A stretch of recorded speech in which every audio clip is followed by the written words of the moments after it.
Heartfelt Entertainment Television. Turn on the heat.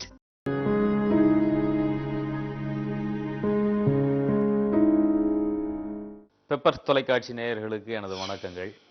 படித்ததில் பிடித்தது என்கிற இந்த நிகழ்ச்சி நிஜமாவே ரொம்ப ஒரு நல்ல நிகழ்ச்சி. ஏன்னா ஒரு மனிதன் வளர்ச்சி அடைவது என்பது அவன் படிப்பதன் மூலமாகத்தான். ஒவ்வொரு புத்தகத்தையும் ஒரு மனிதன் சந்திக்கிற போது ஒரு புதிய மனிதனை சந்தித்ததாக, ஒரு புதிய பல்கலைக்கழகத்துக்குள் நுழைந்து வந்ததாக ஒரு உணர்வை பெறுவான்.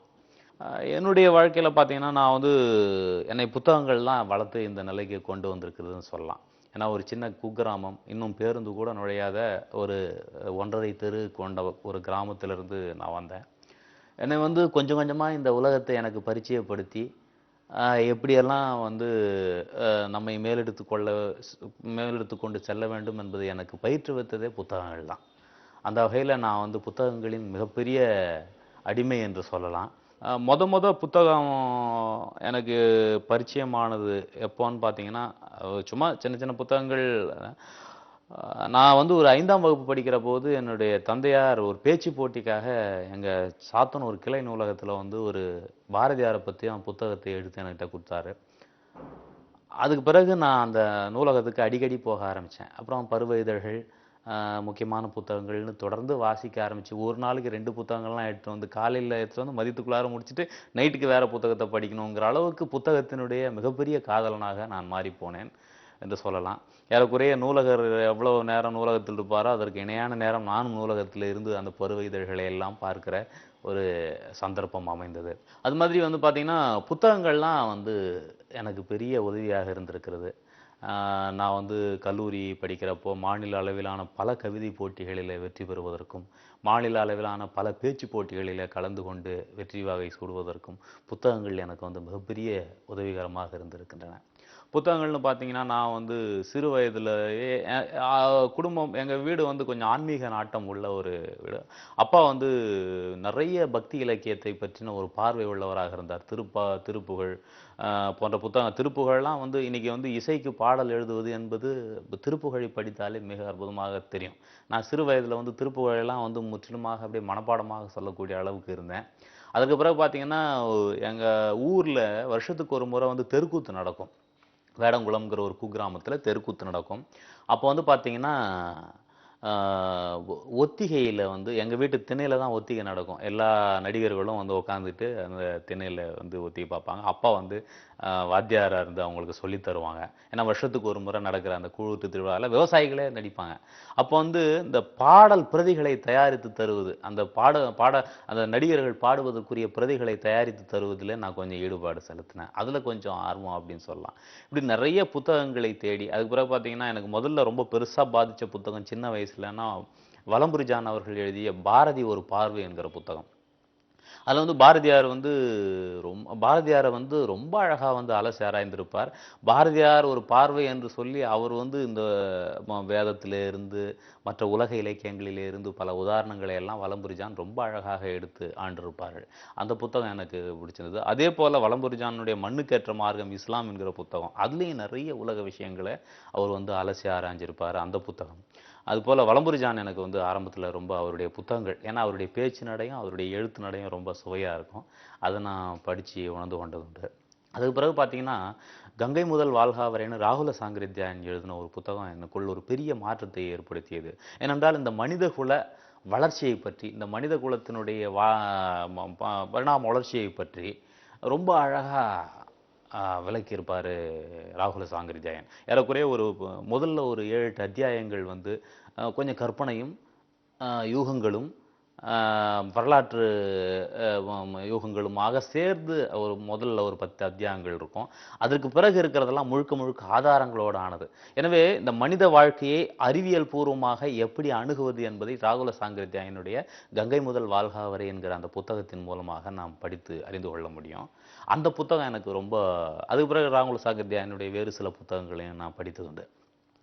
அப்படியே வரப்போ வந்து பார்த்தீங்கன்னா, அதற்கு பிறகு நிறைய வானம்பாடி கவிதைகள்லேருந்து, புது கவிதைகள்லேருந்து, அப்புறம் கண்ணதாசனுடைய பாடல்கள் என்னை வந்து பெரிதாக ஈர்த்தது. அதே போல் அவருடைய மரபு கவிதைகள், பார்த்தீங்கன்னா ரொம்ப அழகா இருக்கும். ஒரு அந்த வார்த்தை கோர்ப்பெல்லாம் வந்து கண்ணதாசனிடத்திலே தான் நம்ம படிக்க வேண்டும். அப்படி அதுக்கு பிறகு பார்த்தீங்கன்னா, என்ன வல்லிக்கண்ணன் அவருடைய புதுக்கவிதை பற்றிய ஆய்வுகள் ரொம்ப அழகா எனக்கு பயன்பட்டது. புதுக்கவிதைகளை எது எது மாதிரியெல்லாம் நம்ம வந்து தேடி படிக்க வேண்டும் என்பதை வல்லிக்கண்ணனுடைய ஆய்வின் மூலமாக அறிந்து கொள்ள முடியுது. அதுக்கு பிறகு பார்த்தீங்கன்னா, நவீன இலக்கியத்தின் மேல ஒரு பெரிய ஆர்வம் சமீப காலமாக. அதுக்கு வந்து மிகப்பெரிய ஒரு பிள்ளையார் சுழியாக அமைந்தது சுந்தர ராமசாமி அவர்களின் ஜே சில குறிப்புகள் என்கிற புத்தகம் தான். அந்த புத்தகத்தை முதல் முறை படிக்கிறப்போ எனக்கு முழுவதும் புரியவில்லை. ஆனால் இந்த புத்தகம் நாம் புரிந்து கொள்ள வேண்டிய புத்தகம், இந்த புத்தகத்தை நாம் திரும்ப படிக்க வேண்டும் என்கிற எண்ணத்தை எனக்குள்ளே ஏற்படுத்திய புத்தகம் தான் ஜே சில குறிப்புகள். அதற்கு பிறகு பார்த்தீங்கன்னா, ஏறக்குறைய 10க்கும் மேற்பட்ட முறை நான் வந்து ஜே சில குறிப்புகள் என்கிற அந்த புத்தகத்தை படித்திருக்கிறேன். இன்னைக்கு வந்து பார்த்தீங்கன்னா, ஏறக்குறைய ஒரு 10 பக்கங்களையாவது அதில் நான் மனப்பாடமாக சொல்ல முடியும். அந்த அளவுக்கு என்னை ஈர்த்த ஒரு புத்தகம் என்றால் ஜே சில குறிப்புகள், சுந்தர ராமசாமி அவர்களுடைய இந்த புத்தகத்தை சொல்லலாம். இந்த புத்தகம் வந்து எதை மையமாக கொண்டது என்றால், மலையாள இலக்கியவாதிகளை பற்றின ஒரு கதை என்பது போல, மலையாள இலக்கியவாதிகளை பற்றின ஒரு கதை என்பது போல, அங்கே இருக்கிற ஆளுமைகளை பற்றிய ஒரு கதை என்பது போல இது இருக்கும். ஆனால் இங்கே தமிழிலே இருக்கிற பல இலக்கியவாதிகளை மறைமுகமாக பகடி செய்கிற வேலையை இந்த புத்தகம் ரொம்ப அழகா செய்யுது. இந்த ஜே என்கிற ஒரு எழுத்தாளன் ஒரு கால்பந்தாட்ட வீரனாக இருப்பான். அவன் வாழ்க்கையை வந்து அவன் ஒரு மிகப்பெரிய எழுத்தாளனாகவும் இருப்பான். இந்த மற்ற எழுத்தாளர்களை பற்றி, பைங்கிலி எழுத்தாளர்கள் என்று சொல்லப்படுகிற எழுத்தாளர்களை பற்றி அவனுடைய பார்வை என்ன? சரித்திர நாவல்கள் எழுதுவதாக அந்த முல்லைக்கல் மாதவன் நாயர் என்கிற ஒரு கேரக்டர் வரும். பல விஷயங்கள் இந்த புத்தகத்தில் என்னை வந்து ஈர்த்தது என்று சொல்லலாம். அந்த வகையில் ஜே சில குறிப்புகள் ரொம்ப ஒரு முக்கியமான ஒரு புத்தகம்.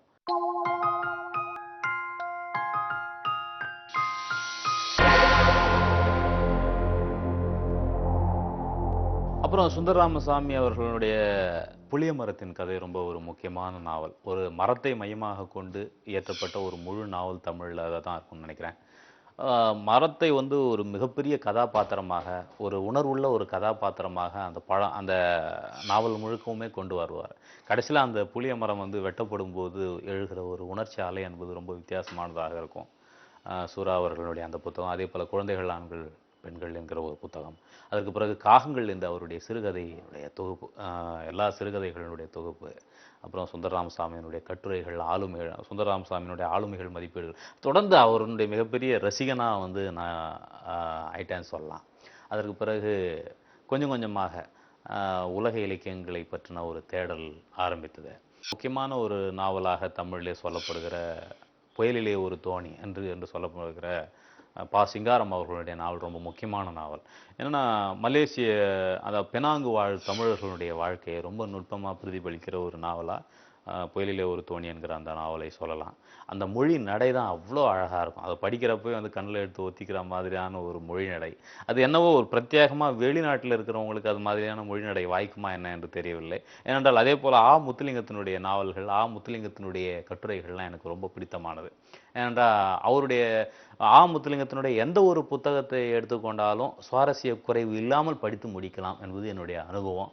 அவருடைய பல புத்தகங்கள், பூமியின் பாதி வயதா, அப்புறம் அவருடைய நிறைய நாட்குறிப்புகள், நிறைய புத்தகங்கள், அவருடைய எல்லா புத்தகங்களுமே ஏறக்குறைய நான் படிச்சிருக்கேன். அவருடைய கட்டுரைகள்லாம் வந்து ரொம்ப சுவையாக வந்து அங்கத சுவையோடு இருக்கிற ஒரு புத்தகமாக வந்து முத்துலிங்கத்தில் இருக்கும். இப்போ வந்து சிங்காரத்தினுடைய அந்த புயலிலே ஒரு தோணி தமிழில் ரொம்ப முக்கியமான ஒரு நாவலாக கொள்ளப்படுகிறது. அந்த புலம்பெயர்ந்து வணிக நோக்கத்தோடு புலம்பெயர்ந்து அங்கே வாழ்ந்த மக்களை பற்றின ஒரு அற்புதமான நாவல்.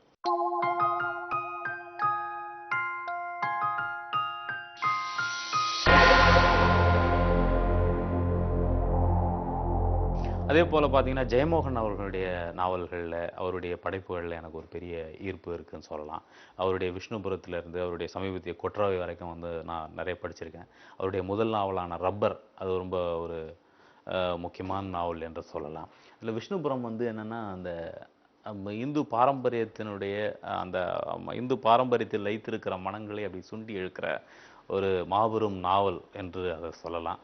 அது படிக்கிறப்போ என் நண்பர் அதை படிக்க என்கிட்ட கொடுக்குறப்ப சொன்னார், 60 பக்கத்தை அப்படியே ராவாக படிச்சுட்டு போனங்க, அதுக்கு பிறகு தான் உங்களுக்கு வந்து சுவையாக இருக்கும் அப்படின்னு சொன்னார்.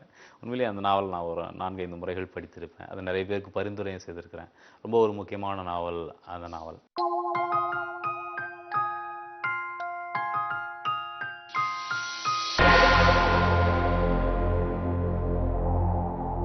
அதே போல் பார்த்தீங்கன்னா சமீபத்தில் நண்பர் சு வெங்கடேசன் அவர்களுடைய காவல் கோட்ட நாவல் நான் படிக்க வாய்த்தது. ரொம்ப அற்புதமான நாவல். நான் வந்து எத்தனையோ முறை மதுரைக்கு போயிருக்கேன். ஆனால் அந்த நாவலை படித்து முடித்து விட்டு மதுரைக்கு போகிறப்பெல்லாம் எனக்கு வேறு மாதிரியான உணர்வலைகள் எழுந்ததுண்டு. ஏன்னா மதுரையினுடைய பூர்வீகம், மதுரையினுடைய வரலாற்றை அவ்வளவு நுட்பமாக, அதே சமயத்தில் மதுரைக்கு பக்கத்தில் இருக்கிற ஒரு இனக்குழுவாக ஆரம்பித்த கள்ளர்களுடைய வாழ்க்கையை பற்றி மிக தீவிரமாக அலசி ஆராய்கிற ஒரு முக்கியமான புத்தகம் என்று சொன்னால் அது வந்து காவல் கோட்டம் என்று சொல்லலாம். அதில் வந்து நாயக்கர்களுடைய வரலாற்றில் ஆரம்பித்து களவும் காவலும் எப்படி ஒரு சமூகத்தினுடைய வாழ்க்கை ஆதாரமாக இருந்தது என்பதையும், அதற்கு பிறகு காலனி ஆதிக்கம் இந்தியாவுக்குள் வந்த பிறகு அவர்களுடைய ஆதிக்கம், அதாவது அந்த சமூகத்தினுடைய ஆதிக்கம் எப்படி கொஞ்சம் கொஞ்சமாக நசுக்கப்பட்டு எப்படி ஒரு கலாச்சாரம் முற்றிலுமாக அழித்தொழிக்கப்பட்டு ஒரு புதிய நாகரிக மோசருக்குள் கொண்டு வரப்பட்டார்கள் அவர்கள் என்பதை சொல்லுகிற ஒரு முக்கியமான நாவல். அது எனக்கு ரொம்ப பிடித்தமான நாவல்.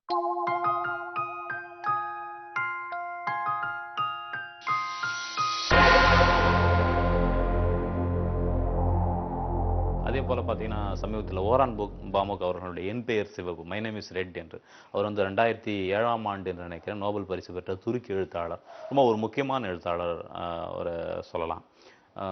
துருக்கி அரசாங்கத்துக்கே எதிரான கிளர்ச்சிகளை முன்னெடுத்து சென்றவர் என்று சொல்லக்கூடிய அளவுக்கு ரொம்ப காத்திரம் மிகுந்த ஒரு எழுத்தாளர்.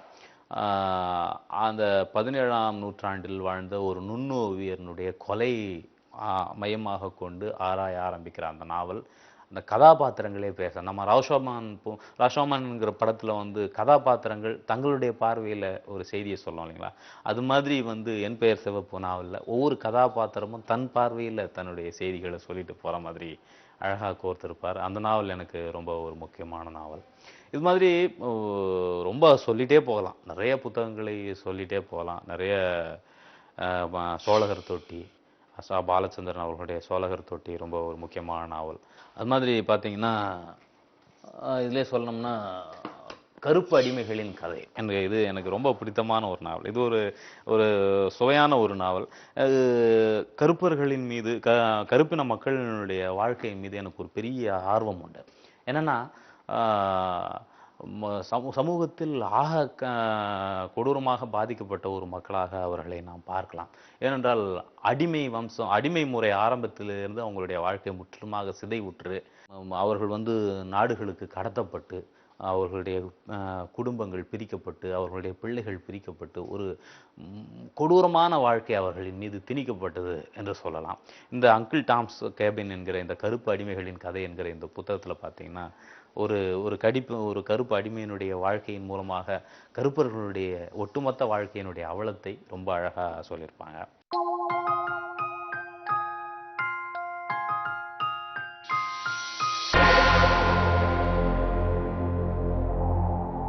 கருப்பர்களுடைய கதையை, கருப்பு அடிமைகளினுடைய கதையை வந்து படிப்பதற்கு மிகப்பெரிய ஆர்வத்தை எனக்குள் ஏற்படுத்தியது என்னன்னா, அறைக்குள் விழுந்த ஆப்பிரிக்க வானம் சொல்லிட்டு இந்திரன் அவர்களுடைய ஒரு புத்தகம். விமர்சகர் இந்திரன் அவர்களுடைய அந்த புத்தகம் தான் ஒரு தூண்டுகோலாக இருந்ததுன்னு சொல்லலாம். அந்த அறைக்குள் விழுந்த ஆப்பிரிக்க வானம் என்கிற அந்த புத்தகத்தில் சொல்லியிருப்பாங்க, கருப்பாக இருக்கிற விஷயங்களின் மீதெல்லாம் அந்த கருப்பு கவிஞர்களுக்கு ஒரு ஈடுபாடு இருக்கும். இரவை பற்றி பாடுவான் ஒரு கவிஞன், இரவு வந்து கருப்பாக இருக்குது எங்களை மாதிரி அப்படின்னு சொல்லிட்டு. காகத்தை பற்றி பாடுவான், காகம் கருப்பாக இருக்கிறதுனால. என்கிற அதனுடைய ஓசை பின்தங்கி விடுகிற அளவிற்கு ஒரு காகம் வேகமாக பறந்து சென்றது என்று சொல்வார்கள். இப்படி அந்த கருப்பு கவிஞர்களுடைய கவிதைகள் என்னை வந்து பெரிதாக பாதித்தது என்று சொல்லலாம். அதனால் அந்த புத்தகம் எனக்கு பெரிய ஈர்ப்பாக இருந்தது. அதே போல் பார்த்தீங்கன்னா முகமது தர்வீஷ் அவர்களுடைய நான் மடிந்து போவதை காணவே அவர்கள் விரும்புவர் என்கிற அந்த மொழிபெயர்ப்பு புத்தகம் யமுனா ராஜேந்திரன் அவர்கள் தமிழில் மொழிபெயர்த்திருக்காரோ, உயிர்மை பதிப்பகம். ரொம்ப ஒரு முக்கியமான ஒரு கவிதை புத்தகமாக எனக்கு தோணுது. என்னென்னா முகமது தர்வீஷ் வந்து பாலஸ்தீனத்தினுடைய ஒரு தேசிய கவிஞர் என்று சொல்லலாம். ஒடுக்கப்பட்ட பாலஸ்தீன மக்கள் அவர்களுடைய வாழ்விடம் வந்து பிடுங்கப்பட்டு துரத்தப்பட்ட அந்த மக்கள் சார்பாக வந்து முகமது தர்வீஷ் வந்து கவிதைகள் எழுதியிருப்பார்.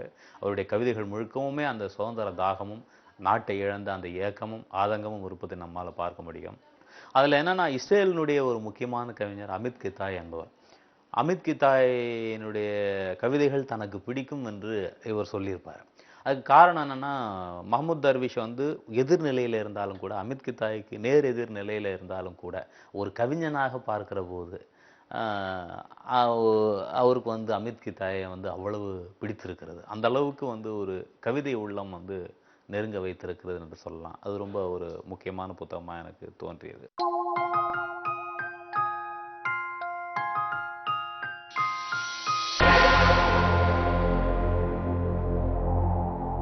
அதே போல நிறைய இப்போ சமகால கவிஞர்களை பற்றின ஒரு புத்தகம் பிரம்மராஜன் அவர்கள் வந்து தமிழ்ல தொகுத்திருக்கிறார் இந்த கவிதைகளை எல்லாம். ரொம்ப அழகான, அதாவது உலகத்தில் இருக்கிற அத்தனை கவிஞர்களை பற்றினோம். டக்கமூரா கொட்டாரோ என்கிற கவிஞர்லாம் எனக்கு இதன் மூலமாக தான் அறிமுகமானார். நிறைய உலக கவிதைகளை பற்றி படிப்பதற்கான சாத்தியம் இந்த புத்தகத்தில் இருக்கு.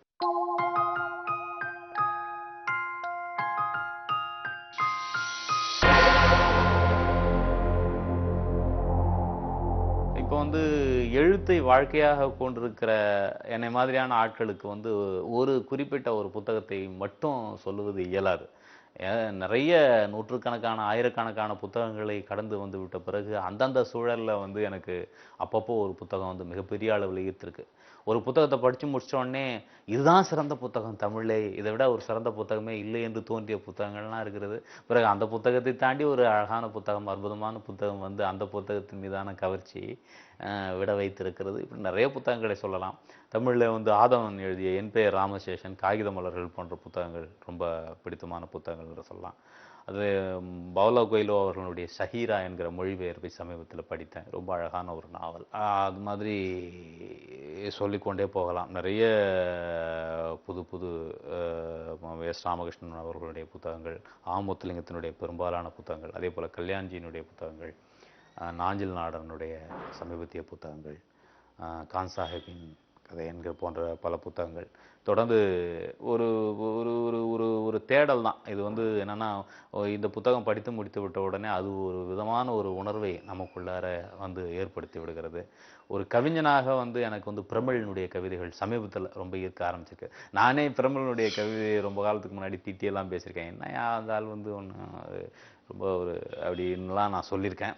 ஏன்னா வந்து நான் வந்து வானம்பாடி கவிஞர்களுடைய நேசனாக இருந்த ஒரு சூழலில் அப்போ வந்து பிரமிழினுடைய கவிதைகளை எல்லாம் வந்து நான் கிண்டல் பண்ணியிருக்கேன் என்னுடைய தோழர்களிடத்தில், என்னுடைய தோழிகளிடத்தில் அவங்க கூட. ஏன்னா அதில் வந்து ஒரு இருண்மை ஊற்றி இருக்கும். அவ்வளவு எளிதாக பொருளை நமக்குள் கொண்டு வந்து சேர்க்காத கவிதைகளாக இருக்கும் என்பது நம்முடைய குறைபாடாக அப்போது இருந்தது.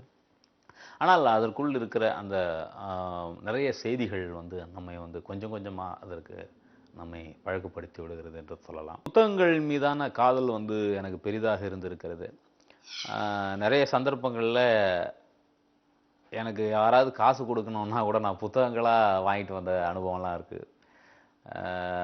உதாரணமாக இயக்குனர் கணேஷ்ராஜ் அவர்கள் நிறைய படிப்பு அனுபவம் உள்ள ஒரு ஆள். இப்போ அவர் இல்லை. அவர் எனக்கு ஒரு முறை புத்தகங்களில் எடுத்துகிட்டு போக சொல்லியிருந்தார். அப்போது வந்து ரொம்ப முக்கியமான புத்தகங்கள் ஒரு 7-8 புத்தகங்களை அவர் எனக்கு கொடுத்து அனுப்பிச்சிருக்கிறாரு. ரவி என்கிற ஒரு நண்பன் தான், எங்கள் ஊருக்கு பக்கத்து ஊர், நல்ல நெருக்கமான ஒரு நண்பன்.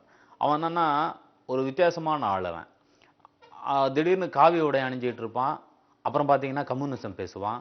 திடீர்னு பெரியாரை பற்றி பேசுவான். அவன் வந்து ஒரு ஒரு கட்டுக்குள்ளார அடங்கவே மாட்டான். அதுக்காக அவனை வந்து நம்ம சாதாரண ஆளுன்னு நினச்சிட முடியாது. என்னென்னா நிறைய செய்திகளை தெரிஞ்சு வச்சுருப்பான். திடீர்னு குண்டலினி யாகம்னு ஆரம்பிப்பான். பதஞ்சலி யோகத்தை பற்றி சொல்லுவான். அதுக்கடுத்து பார்த்தீங்கன்னா கருத்து முதல்வாதம், பொருள் முதல்வாதம்னு சொல்லிட்டு வந்து விவாதிக்க ஆரம்பிப்பான். மார்க்ஸ் பற்றி பேசுவான், லெனின் பற்றி பேசுவான், ஸ்டாலின் பற்றி பேசுவான். அப்படி ஒரு வித்தியாசமான ஆளாக இருப்பான். அவனை வந்து ஒரு கட்டுக்குள்ளார வைக்கவே முடியாது. திடீர்னு எங்கள் வீட்டுக்கு வந்தான் ஒரு நாளில். வந்தோடனே பார்த்தான், எங்கள் நிலத்துலலாம் வந்து நெல், கேழ்வரகு, கம்பு அப்படின்னு சொல்லிட்டு போட்டு இருந்தது. அவன் திடீர்னு பார்த்துட்டு ஏன் திராட்சை வைக்கக்கூடாது இங்கே அப்படின்னா. நான் எங்கள் அப்பா ஒரு நிமிஷம் அப்படியே அதர்ந்து போயிட்டாரு. திராட்சைலாம் எப்படிப்பா பயிரிட முடியும், நம்ம ஏரியாலே கிடையாது அப்படின்னு. ஏன்னா திருவண்ணாமலை மாவட்டம் எங்குமே திராட்சை தோட்டங்கள் கிடையாது. அதெல்லாம் தேனி மாவட்டம் மாதிரியான செழிப்பான பகுதிகளில் மலை அடிவாரத்தில் இருக்கிற இடங்கள்ல இருக்கலாமோ என்னவோ. இங்கே வந்து திராட்சை தோட்டங்கள் எங்கள் ஊர் பக்கத்தில் கிடையாது. திடீர்னு அவன் வந்து திராட்சை பயிரிட்டா என்ன அப்படின்னு சொல்ல ஆரம்பித்தான். அப்போ உடனே வந்து திராட்சை பயிரிடுவதற்கு ஒரு மண்ணுக்கு என்னென்ன சத்துக்கள் தேவைங்கிறத பற்றி பேச ஆரம்பிப்பான். அவன் ரொம்ப ஒரு விசித்திரமான ஆளாக இருப்பான். திடீர்னு பார்த்தீங்கன்னா ஒரு ஒயர்மேன் ஆகிட்டான் அவன். என்னென்னா ஒரு கம்பம் ஏறி இந்த ஃபியூஸ் மாட்டுறது, ஃப்ளக் மாட்டுறது, இது மாதிரியான விஷயங்களில் அவன் ரொம்ப மாறி ஒரு ஒயர்மேன் ஆகிட்டு இப்போ என்னவா இருக்கான்னு தெரியல. அவன் வந்து திடீர்னு என்ன ஒரு நாள் அவனுடைய வீட்டுக்கு கொண்டு போனான். வீட்டுக்கு கூட்டு போயிட்டு அவனுடைய அறைய திறந்து ஒரு 100 புத்தகங்கள் எனக்கு குடுத்தான். அந்த 100 புத்தகங்கள் பார்த்தீங்கன்னா, கம்யூனிசத்துல இருந்து அத்தன விதமான புத்தகங்களும் எனக்கு இருந்தது. அந்த புத்தகங்கள வந்து தொடர்ந்து நான் ஏறக்குறைய 2, 3 மாதங்கள் படிப்பது மட்டுமே வேலையாக வைத்திருந்தது. அந்த புத்தகங்களை படித்த அனுபவம் ரொம்ப முக்கியமான அனுபவம். அதேபோல எங்களுடைய ஆசிரியர் திரு ஆறுமுகம் அவர்கள், புலவர் மு. ஆறுமுகம். அவர் வந்து பார்த்தீங்கன்னா, என்னுடைய 7ஆம் வகுப்பு ஆசிரியர். ரொம்ப பெரிய திராவிட சிந்தனை உள்ளவர். பாவலரேறு பெருஞ்சித்திரனார் அவர்களுடைய மாணவர், தென்மொழி அன்பர் என்று சொல்லக்கூடியவர். ரொம்ப முக்கியமான ஒரு மனிதர் அவர். அவர் வீட்ல பார்த்தீங்கன்னா, ஒரு பெரிய நூலகம் இருக்கும்.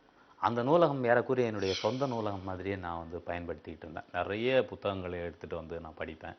இந்த நேரத்தில புத்தகங்களை பற்றி நினைவு கூறுகிற இந்த நேரத்தில புலவர் ஆறுமுகம் அவர்களை பற்றி நான் ரொம்ப நிச்சயமா ஒரு நன்றியுணர்ச்சியோட சொல்லிக் கொள்கிறேன். அவ்வளோ வந்து ஏன்னா, அவருக்குன்னு ஒரு இது கிடையாது. கம்பராமாயணமும் படிப்பாரு. அதே சமயத்தில கார்ல் மார்க்ஸ் பத்தியும் படிப்பாரு. எல்லா விதமான புத்தகங்களும் நிரம்பி இருக்கிற ஒரு நூலகமாக அவருடைய நூலகம் இருக்கும். அவருடைய வீட்டுக்கு அப்பவே வந்து பார்த்தீங்கன்னா, சுபவி போன்றவர்கள், அரு கோபாலன் போன்றவர்கள், பாவலரேறு பெருஞ்சித்திரனார் போன்றவர்கள், கவிஞர் சுரதா போன்றவர்கள்லாம் வந்து நிறைய அவரோட விவாதிப்பார்கள். என்னை வந்து ஏறக்குறைய பாவலரேறு பெருஞ்சித்திரனார் அவர்களுக்கெல்லாம் என்னை அவர் தான் அறிமுகப்படுத்தினார் என்று சொல்லலாம். அவர் ஒரு புத்தகங்களின் களஞ்சியம். எல்லா புத்தகங்களை பற்றின ஒரு நல்ல ஒரு தரவு தன்னுடைய எண்ணத்திலே வைத்திருப்பார். அவரோடு நல்ல ஒரு பழக்கம் ஏற்பட்டது. அப்போ பார்த்தீங்கன்னா, நான் திருவண்ணாமலையில வந்து அரசு கலைக்கல்லூரியில படிக்க ஆரம்பித்த பிறகு, திருவண்ணாமலை நூலகத்தில வந்து நிறைய புத்தகங்களை நான் வந்து எடுத்து படிச்சேன். நான் வந்து கொஞ்ச நாள் எனக்கு தங்குவதற்கான திருவண்ணாமலையிலேயே தங்கி படிக்கணும் அப்படிங்கிற வாய்ப்பு வந்தப்போ, எங்க அப்பாட்ட சொல்லி, நான் நூலகத்துக்கு பக்கத்துல தான் என்னுடைய அறைய நான் வந்து வாடகைக்கு எடுத்து தங்கினேன். ஏன்னா, திருவண்ணாமலை டேனிஷ் மிஷன் ஸ்கூலுக்கு பக்கத்திலேயே வந்து நூலகம் இருக்கு. அந்த நூலகத்துக்கு பின்புறமே இருக்கிற ஒரு அறைய தான் நான் வாடகை எடுத்து தங்கினேன். அதுக்கு ஒரு மிகப்பெரிய காரணம் நூலகம் பக்கத்துல இருக்கு. எந்த நேரம் வேண்டுமானாலும் புத்தகத்தை எடுத்து படிக்கலாம் அப்படின்றது. பாட சம்பந்தமான விஷயங்களுக்காக நான் எப்பவுமே நூலகத்துக்கு போனதில்ல. என்னுடைய படிப்பு தாகத்துக்காக படிப்பு அதாவது கல்வி அதாவது நமக்கு வந்து பாட அறிவை தாண்டி வெளியில இருக்கிற செய்திகளை அறிந்து கொள்வதற்காகத்தான் நான் நூலகத்தை தேடி போயிருக்கிறேன். பொதுவா பார்த்தீங்கன்னா, இதுவரைக்கும் எந்த காலத்திலும் இல்லாத அளவிற்கு வாசிப்பதற்கான வாய்ப்புகள் அதிகமாக உள்ள காலகட்டம்னா இந்த நூற்றாண்டு தான் சொல்லணும். ஏன்னா, எப்படியும் படிக்க முடியும். நீங்க வந்து புக்லாம் இப்போ வருது. கம்ப்யூட்டர்லயே வச்சு புத்தகங்கள படிக்க முடியும். இணையதளங்கள்ல வந்து இப்போ முதல்லாம் வந்து குறிப்பிட்ட பத்திரிகைகள் தான் அப்படின்னு இருக்கும். இப்போ வந்து இணையதளங்கள்ல பார்த்தீங்கன்னா, பத்திரிகை எழுத ஆசைப்பட்டவர்கள் எல்லாம் ஒரு ஒரு பிளாக் ஆரம்பிச்சு, இலவசமாகவே ஆரம்பிச்சு, அவர்களுடைய கருத்துக்களை பதிவிடுகிறார்கள். அதே போல படிப்பவர்களுக்கும் நிறைய வாய்ப்புகள். சாய்ந்து கொண்டு படிக்கலாம், உட்கார்ந்துகிட்டு படிக்கலான்ற அளவுக்கு வேறு வேறு விதமான விஞ்ஞான ஊடகங்கள் வந்து படிப்பதற்கான வாய்ப்பை அதிகப்படுத்திக் கொண்டிருக்கிறது. ஆனா இந்த சூழல்ல பார்த்தீங்கன்னா, படிக்கிறவர்கள் குறைந்திருக்கிறார்கள் என்று தான் சொல்லணும். ஏன்னா, படிப்பின் மீதான ஆர்வம் அவங்களுக்கு குறைஞ்சிடுச்சு அப்படின்னு சொல்லலாம். தொலைக்காட்சி பார்ப்பதிலேயும், மற்ற காட்சி ஊடகங்கள்லேயும் தான் பெரிய ஆர்வம் இருக்கிறதே ஒழிய, புத்தகங்களை பார்ப்பதிலேயும், படிப்பதிலேயும் அவர்களுக்கு ஈடுபாடு குறைந்திருக்கிறது. அப்போ பார்த்தீங்கன்னா, புத்தக கண்காட்சிலாம் பார்த்தீங்கன்னா, முன்னெப்போதையும் விட பெரிய மலர்ச்சியோடு நடக்கிறது, பெரிய உத்வேகத்தோடு, குதூகலத்தோடு நடக்கிறது. ஆனா, அதுல நாம வந்து மகிழ்ச்சி அடைந்து கொள்ள முடியாது. ஏனென்றால், 100 கோடி மக்கள் நிறைந்திருக்கிற இந்தியாவில, அதுல 8 கோடி மக்கள் நிரம்பி இருக்கிற தமிழ்நாட்டில, ஒரு குறிப்பிட்ட சதவீத மக்கள் மட்டுமே புத்தகத்தை தேடி வந்து குழுமுகிறார்கள் என்பது ரொம்ப பெரிய ஆச்சரியத்தக்க, ரொம்ப வியக்கத்தக்க அல்லது பாராட்டத்தக்க ஒன்று அல்ல. நிறைய வாசிப்பு அனுபவம் வேண்டும். நிறைய வாசிப்பதன் மூலமாக, நிறைய அறிவு கூர்மை ஏற்படுவதன் மூலமாக ஒரு ஆரோக்கியமான சமுதாயம் வரும். அத்தகைய சமுதாயத்திற்கு நாம் செல்ல வேண்டுமென்றால் புத்தகங்களை நோக்கி போவோம். இந்த நேரத்தில் புத்தகங்களை பற்றி பெப்பர் தொலைக்காட்சி நேயர்களான உங்களோடு பகிர்ந்து கொண்டது மிக இனிமையான அனுபவம். எப்படின்னா, ஒரு தாய் தந்தையை அறிமுகப்படுத்துவது போல, தன்னுடைய சகோதரனை ஒரு ஆள் அறிமுகப்படுத்துவதைப் போல, ஒரு எழுத்தாளன் தன்னுடைய புத்தகங்களை வாசகர்களுக்கு அறிமுகப்படுத்துவது என்று சொல்லலாம். அந்த வகையில் புத்தகங்களை பற்றி படித்ததில் பிடித்தது என்கிற இந்த நிகழ்ச்சியின் மூலமாக பெப்பர்ஸ் தொலைக்காட்சி நேயர்களாகிய உங்களோடு பகிர்ந்து கொண்டது மகிழ்ச்சி. நன்றி.